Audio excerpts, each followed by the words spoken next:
하나님 말씀 나누겠습니다. 여호수아 19장 24절부터 51절입니다. 사욕 말고 사명 따라 라는 제목으로 하나님 말씀 나누겠습니다. 사욕 말고 사명 따라입니다. 우리가 사욕을 따라가지 말고 사명 따라가야 될 줄 믿어요. 맞습니까? 네. 오늘도 이제 마지막 분배의 시간들이 이제 펼쳐지는데 오늘에 나오는 지파는 아셀 지파와 납달리 단 지파가 나옵니다. 아셀 지파는 어디냐면 여러분이 큐티책에 보면 지도에 보면 맨 위에 중에 해안가 지중해 쪽에 붙어 있는 데가 어디예요? 아셀입니다. 아셀 지파가 차지한 땅. 자, 물어보겠습니다. 아셀 지파는 부자일까요? 가난할까요? 딱 보니까 어때요? 부자입니다. 해안가 있잖아요. 벌써 해안가에 있으면 해안가에다가 여기는 굉장히 평야가 펼쳐졌어요. 산지가 별로 없습니다. 비옥한 평야가 펼쳐져서 평야에서도 먹고 살 게 있고 또 해안가가 있기 때문에 거기에 있는 여러 가지 바닷가에서 나는 것들을 먹을 수 있었습니다. 그래서 아셀 지파는 풍성했어요. 그래서 이거는 예언이 성취되는 거였는데 하나님께서 이 야곱을 통해서 축복을 하잖아요. 야곱의 아들들. 그때 이제 창세기 49장에 아셀은 뭐라고 하냐면 왕의 수락관이다. 왕의 수라상을 차려진다 이렇게 얘기했거든요. 그러니까 산의 진미가 거기 다 들어가게 될 것이다. 그래서 육고기도 있고 그 바다의 것들도 먹을 수 있는 해산물도 먹을 수 있는 그런 지파가 될 것이다 라고 얘기했어요. 어때요? 이런 지파 되고 싶죠? 네. 근데 이제 안타까운 건 뭐냐면 이 아셀 지파가 나중에 사사기 시대에 가보면 자기의 풍성함 때문에 자기 것 챙기느라고 이 하나님의 전쟁, 하나님의 정복 전쟁에는 참여를 잘 하지 않습니다. 그래서 사사기 5장에 보면 드보라가 노래를 하는데 드보라 사사 아시죠? 드보라 사사가 노래를 하는데 아셀은 항만에 거주하며 자기 자리에만 거주하고 참여하지 않았다라고 해요. 납달리나 스불론 지파는 목숨을 걸고 쫓아와서 함께 전쟁에 참여해서 이스라엘 위기를 벗어났는데 아셀 지파는 자기 것 챙기느라고 그러지 못했다라고 하는 얘기를 하거든요. 제가 이걸 보면서 느끼는 게 뭐냐면 우리 인간은 많이 가질수록 행복한 게 아니라 많이 가질수록 그거 챙기느라고 사명을 잃어버리는 것을 많이 느껴요. 그래서 이 잠언에도 그런 메시지가 있죠. 가진 자들은 번뇌가 많다고. 가난한 자는 여호와를 경외하지만 부한 자는 번뇌가 많으니라. 이런 얘기가 있어요. 그래서 여러분과 제가 해야 될 게 뭐냐면 오늘도 우리가 하나님께서 주셨다면 그거 가지고 무슨 사명을 감당해야 될까를 고민하셔야 돼요. 이것을 어떻게 유지할까 고민할 것이 아니라 이걸 가지고 하나님 어떻게 쓸까요를 고민하셔야 돼요. 그때에 하나님이 계속 채워줄 줄 믿습니다. 그래서 저는 감사한 거는 여러분들이 채워졌을 때에 말씀이 있어 너무 감사해요. 세상 사람들은 나한테 뭐가 있고 채워져도 그래도 불안해요. 정말 잠언의 메시지죠. 그래도 불안해가지고 떨고 있는 모습들을 보게 되거든요. 근데 여러분과 저는 아닐 줄 믿습니다. 찾아봅시다. 잠언 15장. 잠언 15장 6절입니다.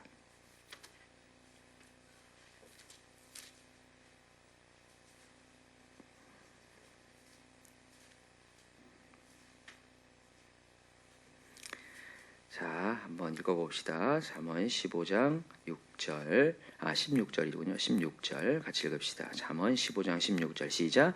가산이 적어도 여호와를 경외하는 것이 크게 부하고 번뇌하는 것보다 나으니라라는 대목을 주목하세요.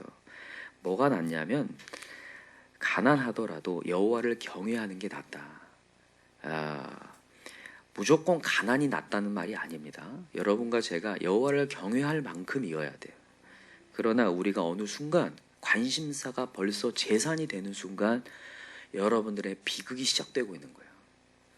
뭔가 내 미래에 대한 염려가 돈에 대해서 염려하기 시작한다. 이런 비극입니다. 비극이고 반드시 그 가정은 평안할 수가 없어요. 좋은 가정이 될 수 없습니다. 분열이 일어나기 시작해요. 서로에 대해서 헐뜯기 시작하고 왜 저 사람은 가서 돈을 벌어오지 않나 이런 생각만 하기 시작하고 그러다가 무너지는 거예요. 그래서 여러분과 제가 오늘도 여호와를 경외하는 게 먼저입니다. 그리고 하나님의 사명을 감당하는 것. 그리고 여러분들이 혹시라도 하나님께서 우리에게 주셨을 때 어떻게 이걸 쓸까? 자, 잠언 11장. 어떻게 재산을 유지하고 재산을 하나님께서 불려가게 하시는가를 11장에 얘기를 해요. 11장 24절. 예전에도 우리가 찾아봤던 메시지지만 다시 한번 잠언 11장 24절에 동그라미를 하고 별표를 10개를 하세요. 굉장히 중요한 메시지죠. 자, 24절, 25절 두 구절은 굉장히 중요합니다. 같이 읽읍시다. 시작. 흩어 구제하여도 더욱 부하게 되는 일이 있나니 과도히 아껴도 가난하게 될 뿐이니라. 구제를 좋아하는 자는 풍족하여질 것이요 남을 융택하게 하는 자는 자기도 윤택하여지리라. 여러분, 이 하나님의 원리를 믿으시나요? 여러분, 오늘 이 새벽에 이걸 믿기 바래요. 세상 사람들은 모든 것을 재산에 포커스를 맞추고 그것을 불리려고 하고 그것을 유지하려고 모든 걸 힘쓰다가 위기에 빠지거나 인생의 번뇌와 염려 속에 가는데, 하나님은 그렇게 하지 말라고 해요. 재산을 유지하는 것은 그렇게 하는 게 아니다. 재산을 유지하는 방법은 주는 것이다. 네가 갖고 있는 것을 하나님 앞에 드리고 선교하고 주변의 가난한 자들에게 주는 것이다. 그때에 더욱 부하게 되고 그것을 통해 풍족해질 뿐더러 남이 윤택함을 보면서 나도 윤택함을 보게 된다. 믿으시나요? 여러분, 우리 성경의 원리대로 가십시다. 그리고 우리 자녀들에게 그렇게 가르치십시다.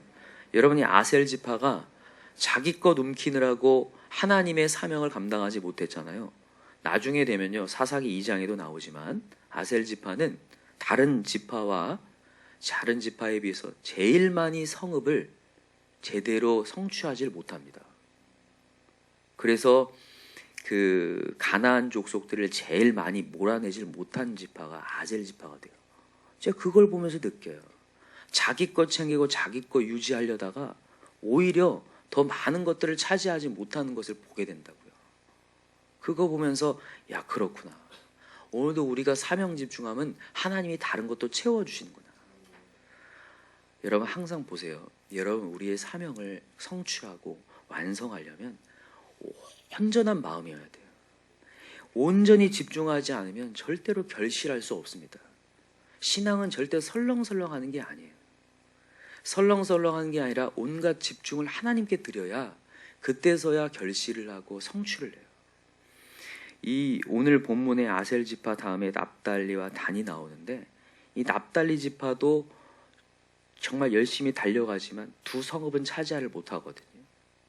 단 지파 같은 경우는 이 분배받은 땅을 성취하지 못하고 결국에는 도망가가지고 그 위에 라기스라는 그 곳에 이렇게 머물게 돼요. 거기를 성취하게 돼요. 하나님이 주신 땅을 차지하지 못하고.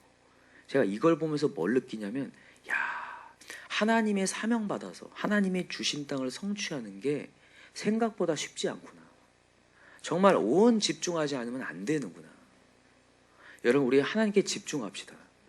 우리 다음 세대들에게 복음 전수하는 게 설렁설렁해서 복음 전수 될까요, 안 될까요? 절대 안 돼요. 사사기서가 우리 그것을 결론 지어주는 거예요. 정말 오리어한, 정말 하나님 앞에 온전히 나아가지 않는다면 절대 안 된다는 거예요. 그래서 여러분과 제가 오늘도 사역을 따라가지 말고 사명 따라갑시다. 사역, 어느 순간 내 마음 가운데 사역이 들어와요. 그래서 불의로 내가 쓰이고 있다는 것을 보게 된다고요. 여러분, 우리 사역 따라가지 맙시다. 여러분, 우리는 풀타임 하나님의 자녀예요. 맞습니까? 혹시나 여러분 풀타임입니까? 파트타임입니까? 오늘 여기서만 이제 파트타임으로 하나님 자녀고 나가가지고는 또 세상의 자녀로 살 겁니까? 절대 그렇게 해서는 결실할 수 없다는 거예요. 풀타임 하나님의 자녀. 오늘도 잠깐이라도 우리가 사역에 딱 들어가는 순간 내가 이렇게까지 신앙생활을 해야 되나? 우리 교회가 약간 그렇잖아요. 이런 말 나오게 하잖아요. 이렇게까지 신앙생활 해야 되나? 라는 거 말 나오게 해요, 안 해요? 이런 교회 좋은 교회예요, 나쁜 교회예요? 좋은 교회. 여러분, 한번 성경을 66권을 샅샅이 뒤져보세요. 우리 교회가 좋은 교회라는 걸 결론 내실 겁니다. 진짜입니까? 정말이에요. 우리가 잠깐만 딴짓하고 잠깐만 세상에 시간이 나타나는 순간 사욕이 들어가요. 사욕이 들어가서 자녀들을 세상의 방식으로 키우고 세상을 바라볼 수 있게 키우는 내 자신을 보게 된다고요. 그러면서 결국에는 그 가나안 족속 세상을 물리쳐내지 못한 채 그것을 끌고 가다가 다음 세대가 아닌 무슨 세대가 나왔다고요? 다른 세대. 누구를 알지 못하는, 하나님 알지 못하는, 여호와를 알지 못하는 다른 세대가 나왔다. 다른 세대가 왜 나왔겠습니까? 하나님을 경험해 주지 못했으니까 나온 거잖아요. 하나님을 경험하려면 끊임없이 입술에서 하나님이 나와야 되고 그 하나님의 영이 충만해야 되거든요. 근데 내 사욕이 들어가는 순간 내 입술에서 하나님이 주어가 안 됩니다. 내 인생이 주어가 되지. 내가 주어가 되어서 또 오늘 상황을 판단하고 있고 불평하고 있고 그들의 모습만 보고 있고 미래에 대한 염려와 불안함과 재산이 어떻네 저쩌네 맨날 불안함 속에서 얘기하다가 자녀들도 돈의 가치관이 심어지게 되고 그 아이도 또다시 돈에 대한 염려 속에서 또 세상에 나가서 돈이 우상이다 하면서 돈을 향해 나가는 모습을 보게 되거든요. 그래서 여러분과 제가 오늘도 우리의 주인은 하나님이시고 믿으십니까? 우리는 풀타임 하나님의 자녀이다. 그래서 여러분 하나님의 자리에서 항상 사욕을 따라가지 말고 사명 따라서 전진해 갈 수 있는 저와 여러분 되기를 기도합니다. 감사한 거는 여러분 오늘 본문의 맨 마지막에 누가 나옵니까? 여호수아가 나오죠. 한번 보세요. 여호수아. 오늘 본문의 여호수아가 모든 지파의 땅을 분배하는 것을 마치고 난 다음에 자기 땅을 받습니다. 참 멋지지 않습니까? 자, 한번 오늘 본문에 와서 읽어보세요. 49절 읽어볼까요? 49절 시작. 이스라엘 자손이 그들의 경계를 따라서 기업의 땅 나누기를 마치고 자기들 중에서 눈의 아들 여호수아에게 기업을 주었으니 곧 여호와의 명령대로 여호수아가 요구한 성읍 에브라임 산지 딥낫세라를 주며 여호수아가 그 성읍을 건설하고 거기 거주하였더라. 아멘. 여호수아가 마지막까지 누구 명령대로? 여호와의 명령대로. 여호수아가 사실 여러분 생각해 보세요. 여호수아가 이 정복 정쟁의 제일 큰 공로자 아닙니까? 혹시 여호수아 말고 더 큰 공로자가 여기 찾을 수 있나요? 없어요. 여호수아가 제일 큰 공로자잖아요. 그럼 여러분 나중 되면 본전 생각나요 안 나요? 나죠. 사람들 다 땅 차지하고 있고 좋은 땅 안 좋은 땅 막 차지하고 있을 때 생각나죠. 내 땅은 어디인가? 내 땅이 제일 커야 될 텐데 생각날 수 있잖아요. 그러나 다 차지하게 한 다음에 마지막에 하나님이 그냥 명령한 지시한 땅으로 간다는 거예요. 야, 너무 멋진 것 같아요. 그리고도 그 땅은 누가 정복해 놓은 땅이 아니라 또 가서 그 성읍을 건설해야 되는 땅, 또 개척해야 되는 땅을 향해 가고 있는 장면을 봐요. 사리사욕을 위해서 가는 게 아니죠. 여러분 놀라운 점이 또 뭔지 아세요? 여러분 여호수아가 어디 지파일까요? 에브라임 지파입니다. 여러분 우리가 지난 주일날 얘기했었어요. 요셉 지파가 여호수아에게 불평을 하죠. 왜 요셉 지파가 에브라임 지파인 여호수아에게 불평하러 온지 알겠죠? 팔이 어디로 굽어요? 안으로. 그걸 기대했죠. 요셉 지파가. 또 에브라임 지파 아니냐? 그럼 우리 좋은 땅 줘야 되지 않겠냐? 제비 한두 번 더 뽑아야 되지 않겠냐? 얘기했잖아요. 여호수아는 거기에 넘어가지 않아요. 사욕을 향해 가지 않고 너희들이 개척하라. 그는 믿음의 리더이기에 뭘 하냐? 끊임없이 믿음을 뭐예요? 일깨우는, 믿음을 살리는 리더라는 거죠. 제가 그걸 보면서 다시 한번 느껴요. 여러분 오늘도 우리 사욕을 향해 가지 말고 우리 믿음을 일깨우는 자 됩시다.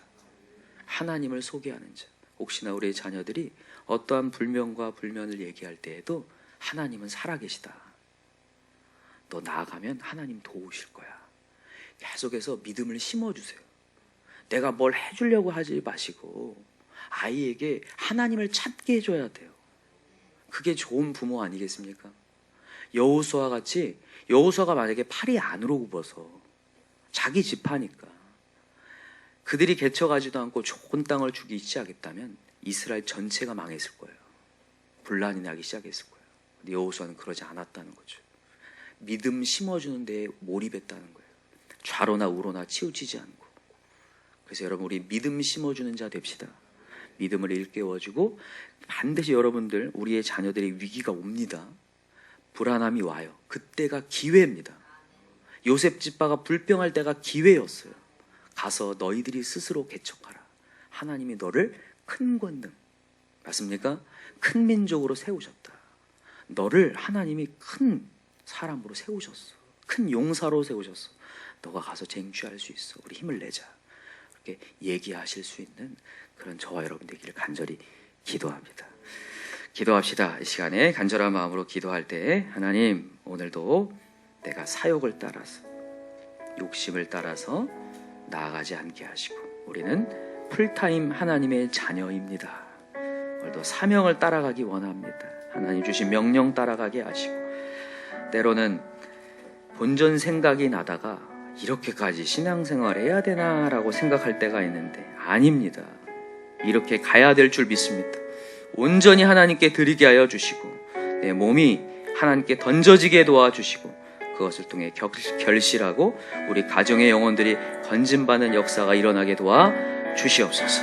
이 시간 우리 자녀들을 위해서, 또 우리 가정을 위해서, 교회를 위해서, 목장을 위해서 이 시간 주여 삼창 간절히 부르고 기도합시다. 주여, 주여, 주여. 하나님 아버지 감사합니다.